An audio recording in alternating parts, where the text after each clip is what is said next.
Hello, everyone, especially for those who are in California. Good evening to all of you. And for those who are in the Philippines, good morning or good afternoon.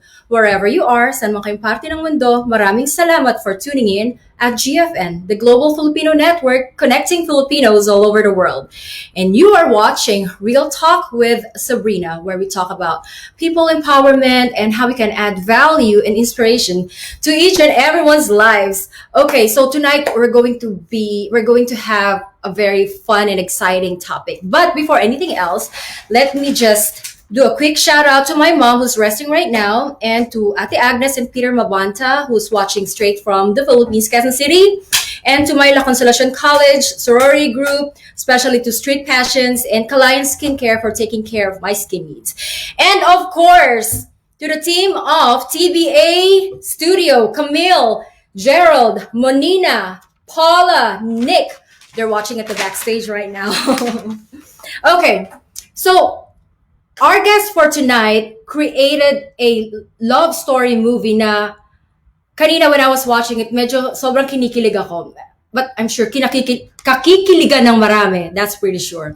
It's a Filipino film that featured not only life in the midst of pandemic, but how two people in different background got together and ignited some spark. But I don't want to spoil the fun. Okay, I'm gonna have my guest talk more about it after this short station ID break.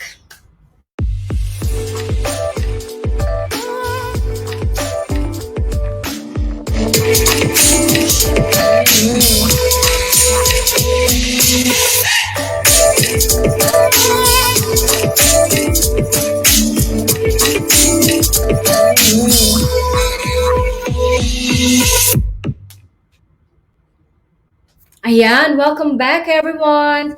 So are you all excited for this for my to meet my special guest? I'm so excited.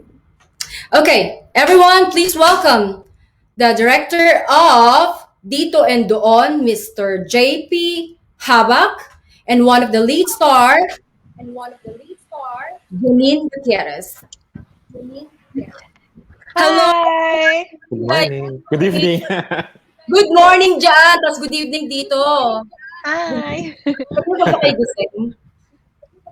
Or, Well, maybe 30 minutes ago. what about you, Direk? Ikaw ba natutulog ka pa ba? May chance pa at least. Direk, marami tayong pag-uusapan. Marami tayong pag-uusapan. I watched the movie. Bakit? Oh my God! But I don't want to spoil the fun like I said. Direk Arnold, why don't we show the trailer muna? Kasi maraming pag-uusapan kami nila Janine and Direk JP Haba.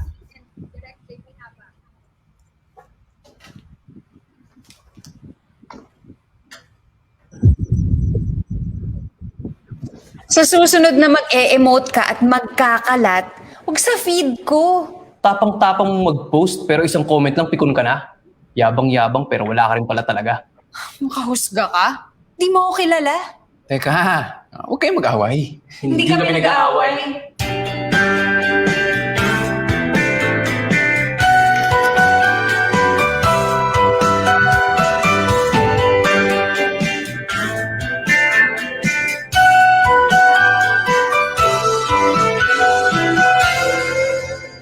Ano ko ba tatawag?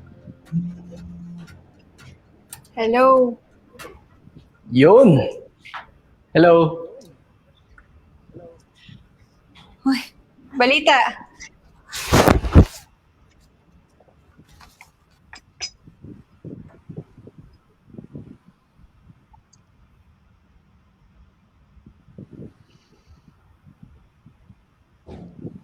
Oh my gosh, di ba? Very interesting, guys. Oh my gosh. Okay, real talk na tayo, ha? Direk. Okay, let's start from the top muna. How did you come up with this movie? I mean, like in the middle of pandemic, what what was the inspiration? Okay. Actually, it was. I wasn't on board yet when the development of the project started. The story was developed by the producer Omar Sortijas, and he got the writers Alex Gonzalez and Christine Barameda. And then the initial title of the film actually is not Dito at Doon. The title was Wala Namang Tayo. Pero masyadong given kasi ng title. So we had to change it to Dito at Doon para mas apt dun sa story. And to tell, actually, I haven't seen a film last year na, alam mo yun, na that really tackles yung mga struggles natin, yung mga struggles when we, especially here in the Philippines, when we were put on lockdown, especially, connecting and building relationships in the middle of a pandemic, in the middle of a lockdown. So when I read the script, I initially fell in love with it, and I told them na I want to be the director of this one. Give this to me. So that's how Dito at Dawn started. Oh, okay. And then during the initial, when you guys are creating the team, how did you pick your actors? Was there an audition? Was there casting? How was the casting? Is it online? Is it in person? Because di ba lockdown pa nga? Yeah. Actually, hindi pa sina Janine. Hindi pa age. Hindi pa age range ni Janine at JC Ouch. yung initial characters. Kasi when I read the first draft of the script, ano pa siya, yung age ng characters mga sa 20, 21, ganun pa. And then syempre when it comes to script development, marami talagang magbabago. And the final draft of the script ended with these characters na nasa age na ng mga mga working class o mga 30s na ganyan. So ang unang the first person on board was JC Santos. Kasi parang when his name was put on the table, I was kind of excited because I haven't worked with JC yet. And I've worked with him when I was still doing assistant directing gigs before. But I haven't directed JC yet. So sabi ko, game kay JC. And then after JC was on board, we were brainstorming who's the best actress to be the love team of JC. Best actress. So, yun, tapos parang, di ba nakailang best actress yan? Nakailang best actress na! Oh my gosh, Janine. Di ba? So, ayun. So may mga names, tapos ang unang, ang pinaka umano sa akin na name, yung kay Janine. Sabi ko, I haven't worked with Janine. I haven't directed Janine before. So, I think this is the best time to do that. And parang ina-imagine ko na yung chemistry ni JC and Janine. I was like, that's really interesting. Let's try that one. So, yun. Kaya naging JC and Janine na yung main characters ng Dito at Doon. So may idea ka na how they're gonna play the role. Ganyan. Yes. Yeah. Na-imagine ko na yun eh. Okay, what about you, Miss Janine? How did you practice or how did you prepare for the role? Mostly research. I guess research in the sense that I talked to a lot of my friends who reminded me of Len, yung character ko. Kasi Len is very, una sa lahat, no boyfriend since birth. So alam mo na mataas yung standards niya. And then she's very vocal on social media. She's a pol sci major. So I talked to my mga kabarkada na lawyer na no boyfriend since birth, getting their insight kung bakit ba ganon. And that's what really helped me parang get into the mind of Len. Oh, okay. But were you able to relate with the character? But during the pandemic as well, medyo nakarelate ka ba in that part? Sobra. Kasi nga, kanina off cam, we were talking about the situation in the Philippines to everyone who's watching. And then I could hear it while I was making my coffee, so hindi ako maka-respond sa tika nyo. But it's been really difficult here. And one of the things that people have resorted to is really finding like-minded people on social media to discuss issues with. And ako din, like lahat ng mga comments ko, parang doon ko din nilabas on Twitter, on Instagram. So doon sobrang nakarelate ako. And si Lennon Kaloy kasi medyo meron silang debate online. And I can say that has happened to me, especially during this pandemic. Everyone has turned to online, huh? Yeah. So, I heard you guys filmed this in the middle of pandemic, right? You guys have this production bubble. How, I mean, this movie is not created by one person. It's a team, right? It's a collaborative effort. So, paano yun, yung mga protocol? Nakamask ba kayong lahat? Are you guys, every time you guys go to work, do you guys have shield or naka-PPA ba kayo? I don't know how you guys are doing it in the middle of pandemic. May nilalabag ba kayong batas? Or how do you guys, well, walk me through? Walang nilalabag. Nag-check na may temp check Oo, ba? walang nilala. Yes, Yes, yes. yes. Mm-mm. Ano yung mga naging challenges? Direk, ikaw mas nakakaalam niyan. Okay, ako na. Yes. Yes, actually, we shot dito at Doon last year, December 1 to 22. So we were in a bubble for almost a month. Mhm. And ayun, as in, bawal talaga lumabas. Bawal magpapasok ng mga outsiders. So as in, nasa bubble kami. And Wow. before coming into the production, we have to have swab test. And parang entrance and exit swab test just to be safe. And hopefully, walang nag-positive. Everyone was negative. So, yeah, that's one. And then we have to do temp checks every now and then. We have to wear masks.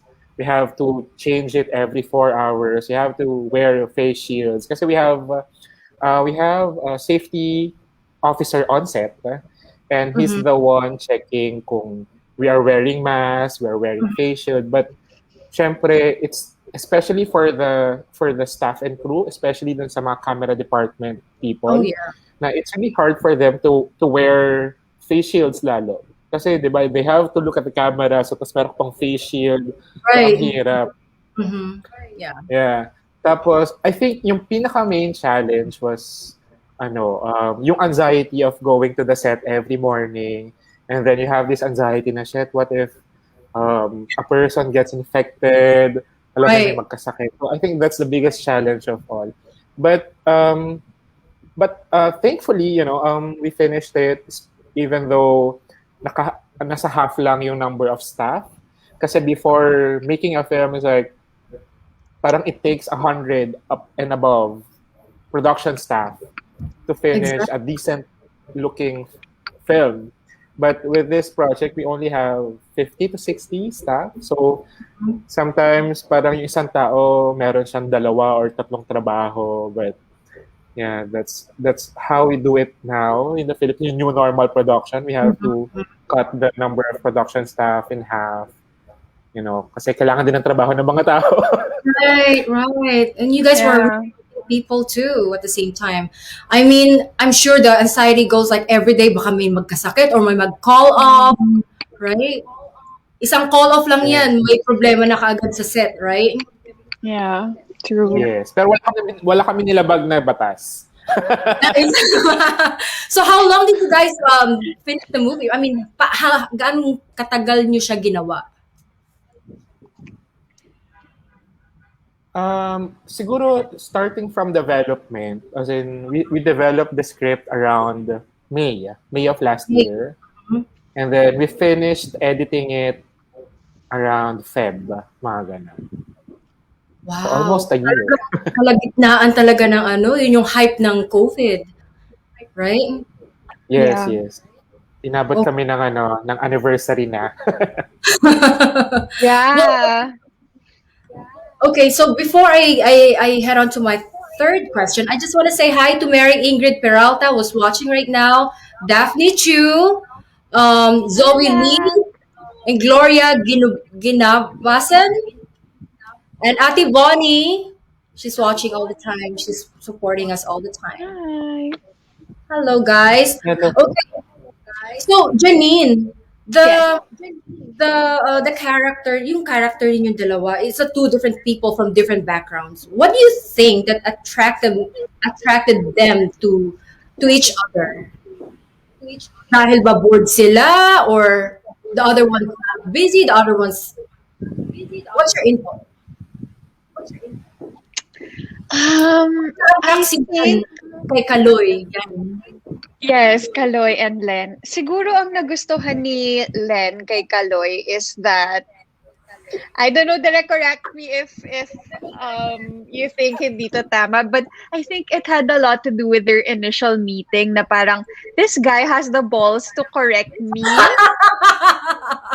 And ako feeling ko like I'm always correct, di ba? Parang walang nakakatalo sa akin. So parang nagstay siya sa mind ni Len, di ba? Na parang this guy has the balls, parang ganun. So, and then eventually parang they got to know each other a bit more and ano siya, he's such a family guy, a loving guy. Tapos he showed her attention. Yes. Diba?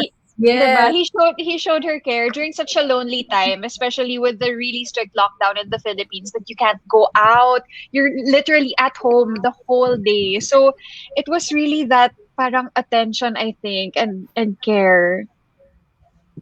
Oh yes, nakarelate ako kanina when I was watching it. What do you think about it, Direk, JP? What attracted them most to each Ano other? ba? Kasi the other guy is busy. Pagiging And then, vocal. si ate girl naman, she's busy on the phone. I think yung nag-attract sa kanilang dalawa, I think yung pagiging vocal nila about social issues online. Mhm. Yung parang they're from different social statuses pero they're vocal with their opinions. And I think that's yun yung nagpa-attract dun sa dalawang characters. Yeah. And yun din naman yung naging meet cute nilang dalawa. So, yeah. So do you think they would find each other or to be attracted to each other even if they're not in pandemic anymore? Oh my gosh, that's our favorite question. Si Janine sagot. Go for it. Go Janine, ikaw samagot. Oh my gosh. Ano yan? Up for debate pa yan. But from our many discussions about that, parang we think na the pandemic had a lot to do with their sort of relationship. And that maybe kung hindi ganito yung situation, baka they wouldn't have had that kind of Attraction to each other. yeah, oo. Ikaw, Sabrina, what do you think? Well, I feel like I could relate with Len's role so much because there are times that I can easily get attached to someone who gives me attention, but only when I'm idle. But when I'm probably busy, you're right. I don't think I'll be attracted to that person that much. Oh my gosh, that makes so much sense. Right? Okay. By the way, you were working with your mom. Yes. Ano It was feeling? Ano feeling? Were you like, may tension ba? Because, oh my gosh, it's my mom. Well, how does it feel like? yeah, exactly. I was super psyching myself out and making myself nervous for no reason. Parang, parang I just put so much pressure on myself because yun nga, she's my mom. And diba, like everything we do naman is to impress our family, to impress our parents. So on set, like I even had such a hard time with that one scene na parang kailangan kong umiyak kasi na-pressure ako sa sarili ko and then it's my mom. So Direct JP helped me so much with that. He held my hand. At talaga nakatulong siya sa akin. But yeah, it was nakaka-pressure. But at the same time, when I was watching the film na sobrang saya panoorin na siya talaga yung mommy ko and my siblings and my family of course also felt the scene so much more because nga she's our real mom. And I hope it translated also to everyone who has, you know, yung mga parents who can't just stay at home or relatives who are frontliners and really are like in the thick of things. So I hope people were able to see that also sa film. You made me cry earlier. Where did you get that emotion? She's your mom. You see her every day. When you open the door, I cried. Okay, fine. There you go. I cried. Oh, yay. Ang galing. Where did you get that emotion? Did you get help from Direct JP from that? Ang galing. Direct JP helped me talaga because I was having a hard time because I was nervous. Because it was also my first time going back to work since like the entire lockdown. So this was my first project in like 7 months or 8 months. Mm-hmm. So I also was parang getting the hang of things again. Oh, And it was actually the first time also I saw my mom in like a month or mga 6 weeks because she just came from another lock and doing another TV series. So there was that as well. what about you, Direct JP? Were you always out and about working, or how did it feel like to be out and about working with people again? Um, Actually, I was able to shot a series pa around August. But Dito Don was my first film project last year in the middle of the pandemic, and it's also ano ba, it's nerve-wracking din eh kasi um, parang the last film I shot was in 2018 and Mm-hmm. then ito na yung next ko. So somehow parang same with Janine na parang feeling ko shit, marunong pa ba akong mag-shoot? Marunong pa ba May ako comfort mag-direct sa ng pelikula? konti. Kasi it's been a while. So Yeah. ayun, but thankfully with the help of everyone, especially the actors, the film, the process was it was easier Mm-hmm. and wala masaya lang din yung set namin. Like it's like parang hindi kami nag-work eh. Kasi everyone's masaya-saya lang. Parang we were eating, laughing, alam mo yun, um, How fun. parang parang challenging na nga na there's a virus everywhere. Mm-hmm, Parang mm-hmm. somehow nasa utak na rin ng everyone present on set na huwag na natin pabigatin pa yung set. Let's just be happy and finish this Light, beautifully. So, yeah. make light of the situation kahit paano, right? Yes, Yeah. yes. Mhm. So we just want to say hi to Judy Boshella. She's always watching. Nella Edgy and Lydia Mabaga. But we have a question here, guys. Sabi ni Bonnie Loisa Mendoza. Being an artist, to Miss Janine and to director's point of view, JP, preference wise, pandemic production or the then normal, so to speak.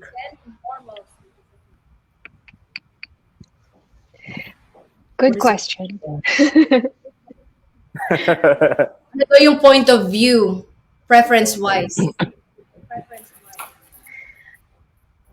If all productions were like TBA, na talagang they followed all the rules and took care of us so well, I would actually prefer the lock-in style because parang you get to know your character a bit more since your schedule is more constant and you spend all your time with your castmates, your director, so it's easier on set as well. But if it's like a difficult production, parang you'd rather go home. Right. So in an ideal situation, if everything were like TBA and direct JP, then I actually like the bubble style. Nice. I love it. Okay, we have Jeanette Espadilla. Hello to our one and only best actress, Miss Janine Gutierrez. Always keep safe, hoping for the comfort. This movie, so, part two, direct. Okay, direct. Correct. Yan. But bakit Sana. ending? Are we gonna have a part two? Why not? I mean, I'm open to every possibility. We were hanging on a cliff earlier while we were watching it. Literally. Pinaiyak na ako ni Janine. I was hanging on the cliff pa. What the?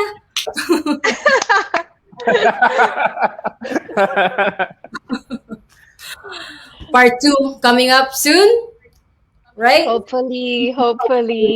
Crossing fingers. Okay. Now we have another question here. So we are in a global pandemic, but the situation is very different here in America, of course, than in the Philippines. Is there any message that you want to say to Filipinos in the US, especially to those who may not be too aware of what's going on in the Philippines right now? Do you have any message? Direct, you first. Okay, ano ba? Message for Filipinos living outside the Philippines. Siguro, ayun, maybe watching this film, watching Dito at Doon, it would give them an idea of how the pandemic is treating the kababayans here in the Philippines, your kababayans here in the Philippines na parang everywhere naman I mean, it's kaya nga siya, it's a pandemic, so everyone's affected. But sometimes, tulad ng kwento ng Dito at Doon na parang yung situation ni Len tsaka ni Kalorna, they aren't affected, but iba yung epekto sa bawat isa. Iba yung epekto kay Janine, iba yung epekto kay Kaloy, kay sa character ni Janine at sa character ni Kaloy. Parang same with, being in the Philippines and being outside the Philippines, na especially if you're in the US, na parang somehow sa US you have the vaccine already. I mean, somehow there's a huge progress in the vaccination program, but here in the Philippines it's really slow. So somehow parang me as a storyteller and the director of the film, parang I want them to understand na parang there are things na talagang kailangang i-take into consideration. Oh, yes. Especially, for the poorest part of the community na they have little access to everything na, and somehow to be parang kung mapanood mo yung pelikula, you're privileged to get to watch a film in the middle of the pandemic. So yun pa lang na parang somehow we have to check our privileges and somehow give something to your kababayans na parang what can we do to help our Yes. community. So yun. Okay, Janine, before you answer that question, guys, let's pause for a quick commercial break muna. Magbabalik ng Real Talk.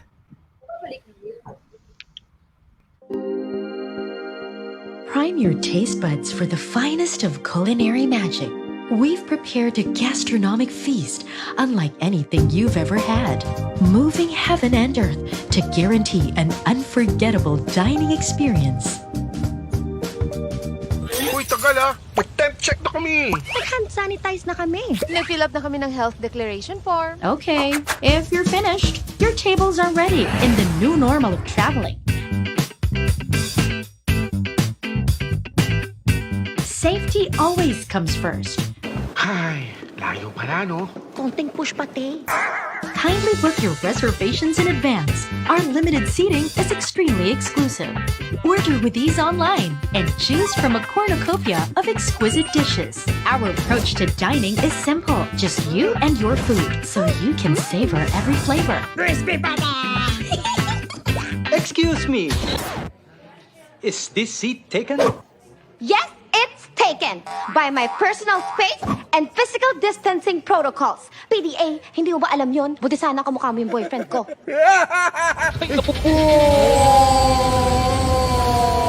Nothing gets between you and your culinary satisfaction. Ay, sir, sorry. Kasalanan niyo eh.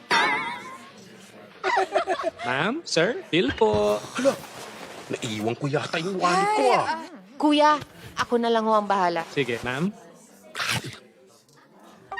Contactless payments, please. Ako may gipabayad ang duha. Kasano ba yun? Enjoy your meal, guys! Travel safe mga beshies! Mabuhay! Pag naglalakbay.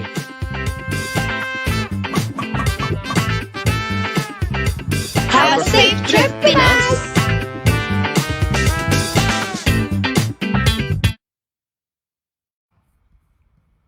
Welcome back to Real Talk with Sabrina.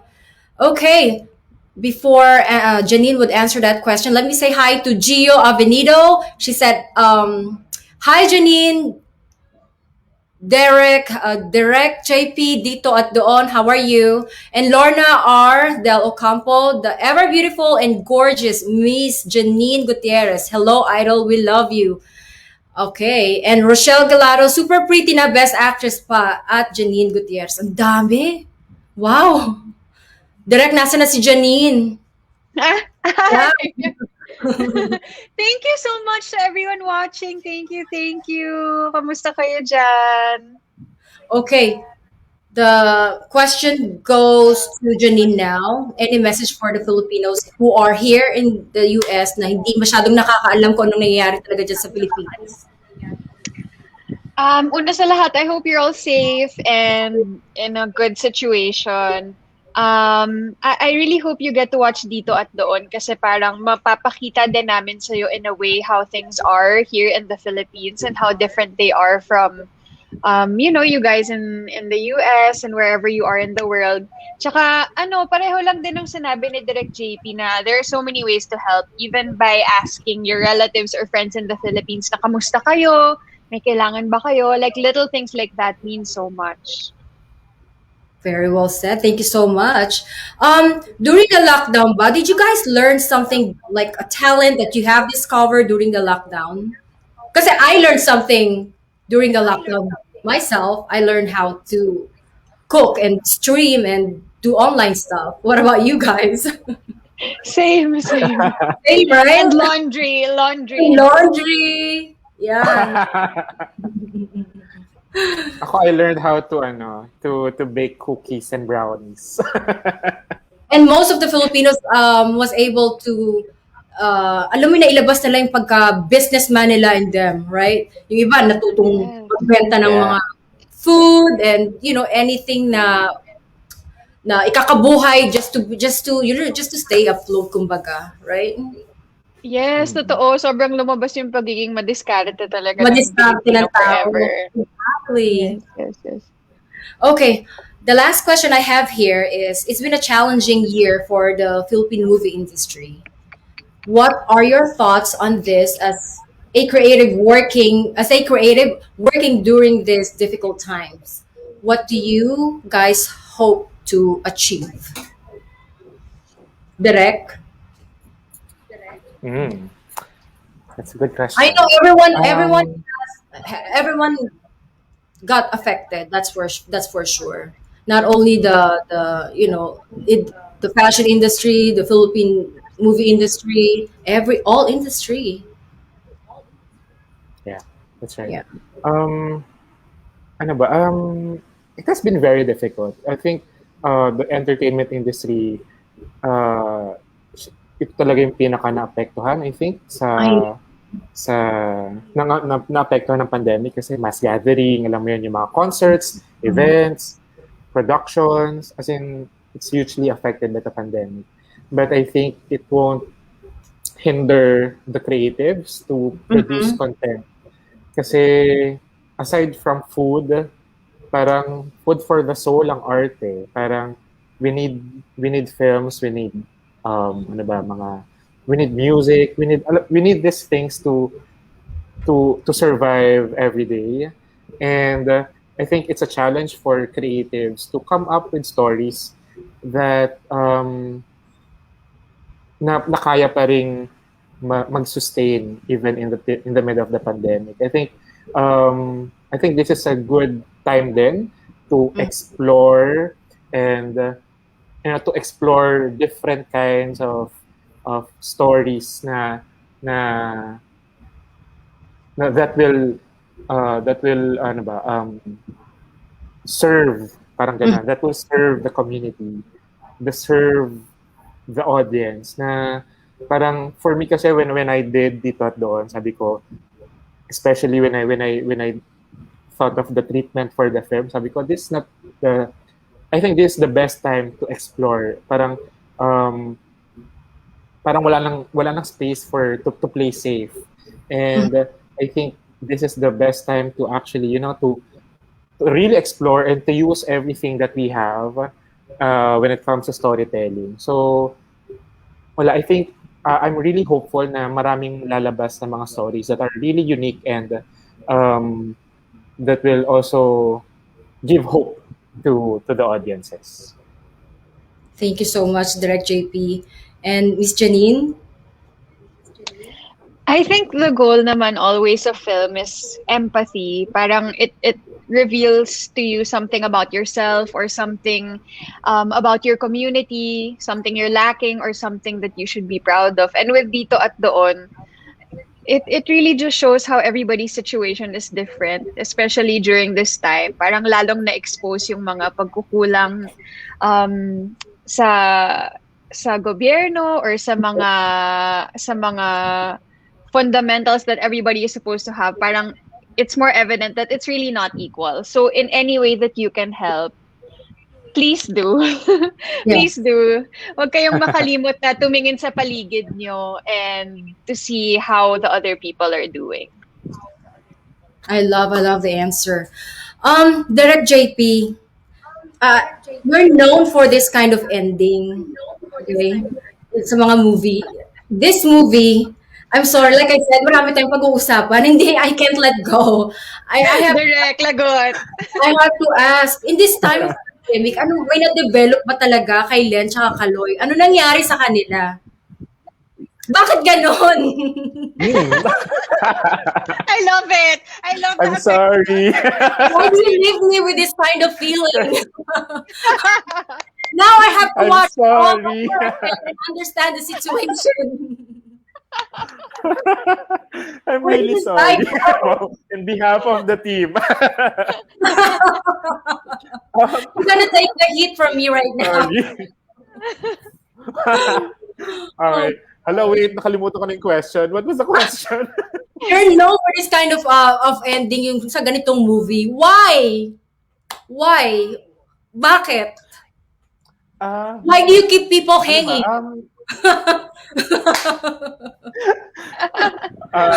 First, Is I'm it- sorry. Guys, it's really intriguing. ano ba? If you guys see the movie, it's super intriguing. It's shocking to the point where it's intriguing to the point where you'll be shocked towards the end of the movie. And that's why I want to ask the director directly why. Okay. Kasi we're in the pandemic. So, alam mo yun, parang we have different priorities. We have parang lalo na ngayon when we were forced to be isolated in our own homes. Now we wanted to go out, ganyan. We want to be with our families, friends, etc. So we have different priorities. And I think kaya ganun yung naging ending kasi paano ba? Nag-start yung film na siguro they wanted to be parang lahat naman tayo we wanted to connect with other people, di ba?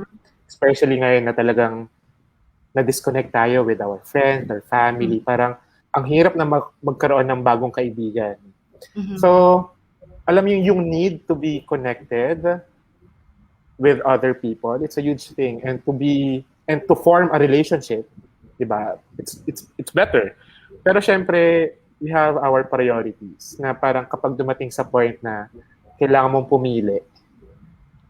pumili ng ano yung mas kailangan mo. Kaya siguro ganun yung naging ending. Priorities comes first talaga. Kaya sabi ni Ruben, bakit winawasak ni Direk ang puso ng mga viewers? Okay. You know what, guys? Your movie is very inspiring and nakakakilig talaga. I must say I'm gonna watch this again. It's gonna be the talk of the town here in the US, especially in the Filipino community. So how many countries is going to be seeing this movie? Madami. I wanna hear it. I think for the full list of countries, you can see it on tba.ph/global. But we're definitely showing starting May 1 in the US, Canada, North Africa, UK, Middle East, and you can check for other countries on the website. You can also buy your tickets now because we have an early bird promo. So if you get your tickets now, you get a huge discount. So guys, check it out now. Okay. So before we leave, so please one more time invite them to watch the movie. And when is it showing again?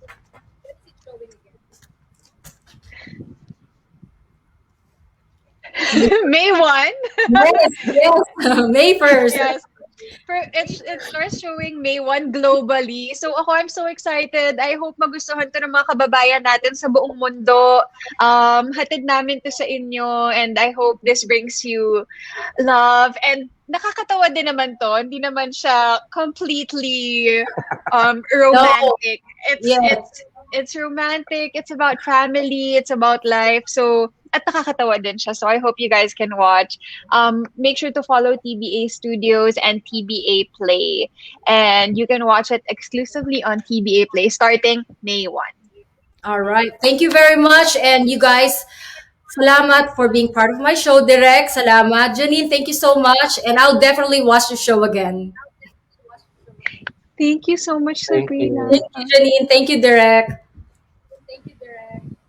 Okay, ladies and gentlemen, the TBA studios and dito and how do you say that? Here and there, right? Here and there. Yeah. Here and there. Okay. Thank you very much, guys. I'll see you next time.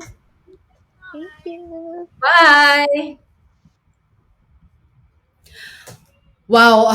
So I watched that movie earlier, and I must say my reaction is it's interesting. It's funny in reality because it really happens in real life. And I must say I'm really gonna watch it again. You guys have to watch it. It's very intriguing. So I hope you can watch it on May 1st. Okay, May 1st is a showing. And don't forget to follow the we're gonna flash it later kung saan pwedeng silang panoorin. Watch dito at doon yan, www.tba.ph/global. Thank you very much, everyone, for watching Real Talk with Sabrina. I'll see you again next week. Good night.